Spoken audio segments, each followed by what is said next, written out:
Hello students, now time for chapter 47. This is chapter 47, Great Scientist. Read the clues of some world's famous scientists and write their names. यहाँ पर कुछ clues दिए गए हैं famous scientist के बारे में, उन्हें हम उनके नाम लिखने हैं. He was Swedish scientist.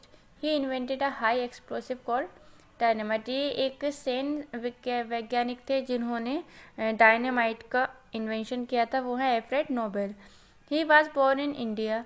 His theory is known as Raman effect. He got the Nobel prize in physics.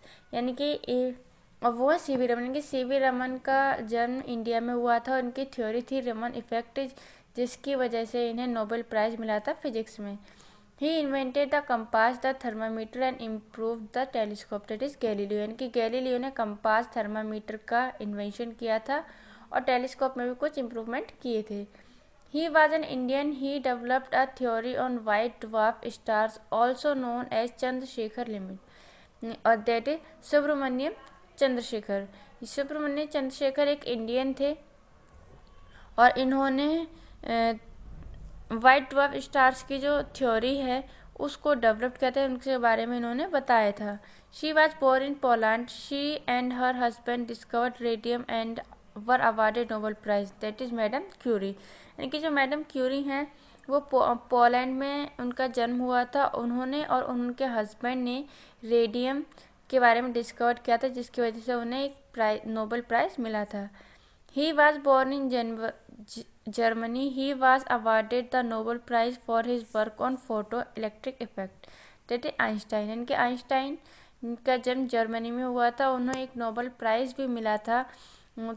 किसके लिए? फोटो इलेक्ट्रिक इफेक्ट के लिए. He was born in England. He discovered the law of gravitation and laws of motion.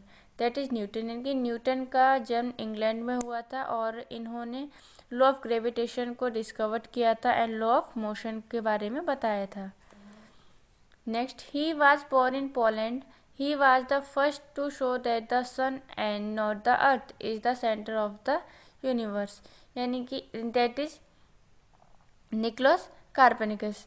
ये इनका जन्म Poland में हुआ था. ये इन्होंने बताया था कि जो सेंटर है वो सन है, अर्थ नहीं है. यानी कि जो इस यूनिवर्स का जो सेंटर है वो सन है. पहले क्या समझते थे कि अर्थ है, लेकिन ऐसा नहीं है. अर्थ सन के चारों ओर मूव करती है. ये न्यूक्लियस ने ही बताया था. तो ये 8 साइंटिस्ट के बारे में कुछ क्लूज दिए हैं. ये आपको अपनी नोटबुक में नोट करने हैं. Your chapter is complete.